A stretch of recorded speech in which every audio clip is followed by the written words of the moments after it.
بسم اللہ الرحمن الرحیم۔ السلام علیکم ورحمۃ اللہ وبرکاتہ۔ کیسے ہیں تمام ویورز؟ امید ہے آپ بالکل خیریت سے ہوں گے۔ اللہ پاک آپ کو خیریت سے رکھے، اپنی حفظ و امان سے رکھے۔ یہ جو ہم چھوٹی چھوٹی بے احتیاطیاں کرتے ہیں، ان بے احتیاطیوں سے ہم سب کو بچنا چاہیے۔ ابھی میں آپ کے ساتھ ایک ایسی بات شیئر کرتا ہوں کہ آپ سن کر حیران ہو جائیں گے کہ ایک ہوٹل کے اوپر کافی سارے لوگ بیٹھ کے کھانا کھا رہے تھے۔ تو کھانا کھانے کے بعد جیسے ہی فارغ ہوئے تو ان کھانا کھانے والوں میں نا ایک ٹرک ڈرائیور بھی تھا۔ ادھر ہی اس نے لا کے ٹرک کھڑا کیا اور وہ بھی کھانا کھانے بیٹھ گیا۔ تو جیسے ہی وہ کھانا کھا کے فارغ ہوا وہ ٹرک ڈرائیور، تو دیکھنے والوں نے دیکھا کہ وہ اسی جگہ نا تڑپنے لگا، اور تڑپ تڑپ کے وہ زمین پر گر گیا، اور وہاں پر ڈاکٹر کے پاس جانے سے ہاسپٹل جانے کا موقع ہی نہیں ملا۔ وہیں پہ وہ اس کی روح پرواز کر گئی، جان نکل گئی اس کی نا۔ تو لوگ بڑے حیران ہوئے کہ ہم نے بھی وہی کھانا کھایا ہے، ہوٹل کے کھانے چیک کیے گئے وہ سب ٹھیک تھے، باقی لوگوں نے کھانا کھایا وہ بالکل ٹھیک رہے، کسی کو کچھ نہیں ہوا۔ تو جب تحقیق شروع ہو گئی تو بھئی مسئلہ کیا بنا ہے، کیا ہوا ہے؟ تو کسی ایک بندے نے بتایا کہ جناب جب یہ آ کے اس نے ٹرک یہاں پر روکا تھا نا، تو اس نے اپنے ٹرک کے ٹائروں کی نا ہوا چیک کی تھی ہاتھ لگا کے، اور اس کے بعد اس نے ہاتھ نہیں دھوئے تھے، اور ویسے ہی آ کے یہ بیٹھ گیا تھا اور اس نے آگے کھانا شروع کر دیا تھا۔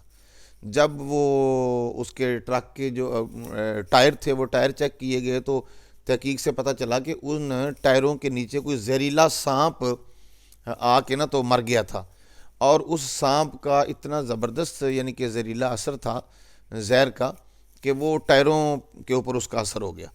اور اس نے کیا کیا کہ اس نے آ کے جناب ٹائروں کو ہاتھ لگایا، جیسے عادت ہوتی ہے ہمارے، آپ پتہ پاکستان میں ڈرائیور آ کے تو ہاتھ مار کے چیک کرتے ہیں ہوا کو۔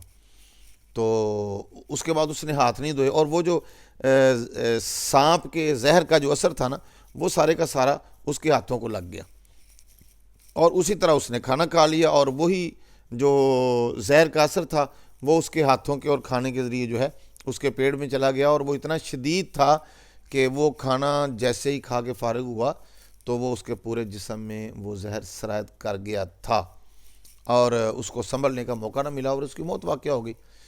تو اس طرح دیکھیں چھوٹی سی اس نے بے احتیاطی کی ہے کہ ہاتھ نہیں دھوئے اس نے۔ تو ہاتھوں کو کھانا کھانے سے پہلے ہر صورت دھو لینا چاہیے، چاہے آپ اپنے گھر میں بھی ہوں، کوشش کریں کہ ہاتھ دھو کر ہی کھانا کھائیں، کیونکہ ہمارے ہاتھ جو ہیں مختلف جگہ پر استعمال ہوتے ہیں، کبھی کسی چیز کو لگاتے ہیں، کبھی کسی چیز کو لگاتے ہیں، اور کوئی پتہ نہیں ہوتا ہمیں کہ کچھ دیر پہلے جس چیز کو ہاتھ لگایا اس سے کوئی ایسا کیڑا مکوڑا، کوئی ایسی چیز زہریلی کوئی چیز گزر گئی ہو کہ وہ ہمارے ہاتھوں کو لگ جائے۔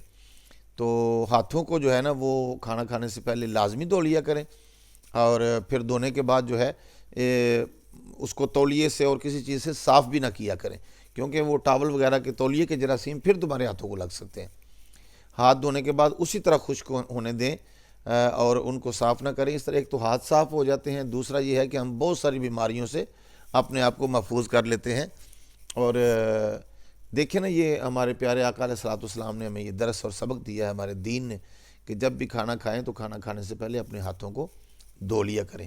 تو یقین جانیے کہ اسلام کے ایک ایک حکم پر اور ہمارے نبی پاک علیہ الصلوۃ والسلام کی تعلیمات اور آپ کی سنت کے ایک ایک حکم پر عمل کرنے سے ہمیں ہزاروں فائدے نصیب ہو سکتے ہیں، ہزاروں فائدے نصیب ہوتے ہیں۔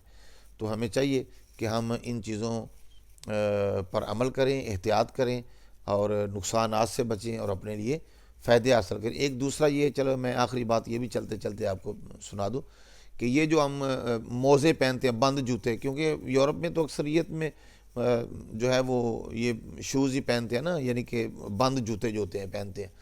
تو اس میں بھی احتیاط کرنی چاہیے کہ جب بھی آپ جوتا پہننے لگیں، جب اتارا ہوا ہو تو اس کو الٹا کر کے جھاڑ لیا کریں، اور کپڑے کو، اس کو، جوتے کو جھاڑنے کے بغیر کبھی نہ پہنا کریں۔ یہ احتیاط لازمی اپنی زندگی کا حصہ بنائیں۔ اس طرح جو ہے نا وہ جوتے کو صاف کر لیا کریں، تاکہ اس کے اندر بھی کوئی کیڑا مکوڑا آ کے بیٹھ سکتا ہے، کوئی چیز بھی زہریلی آ سکتی ہے، پھر کے وہاں سے جا سکتی ہے، اندر بیٹھ سکتی ہے، تو اس سے بھی نقصان ہو سکتا ہے۔ ٹھیک ہے جی، امید ہے کہ آپ اس چھوٹی سی ویڈیو سے فائدہ حاصل کریں گے، اور اس کو آپ لوگوں کے لیے بھی شیئر کریں تاکہ آپ لوگوں کے فائدے کا باعث بنے، لوگوں کو بھی اس کا فائدہ ہو، لوگ بھی اس نقصان سے بچیں، اور اس چینل کو سبسکرائب کریں اور اس کو لائک اور شیئر کریں، اور بیل آئیکن کو بھی ضرور دبائیں تاکہ ہر آنے والی ویڈیو آپ تک پہنچتی رہے۔ اپنا بہت زیادہ خیال رکھیے گا، اور مجھے اپنی دعاؤں میں یاد رکھیے گا۔ السلام علیکم ورحمۃ اللہ وبرکاتہ۔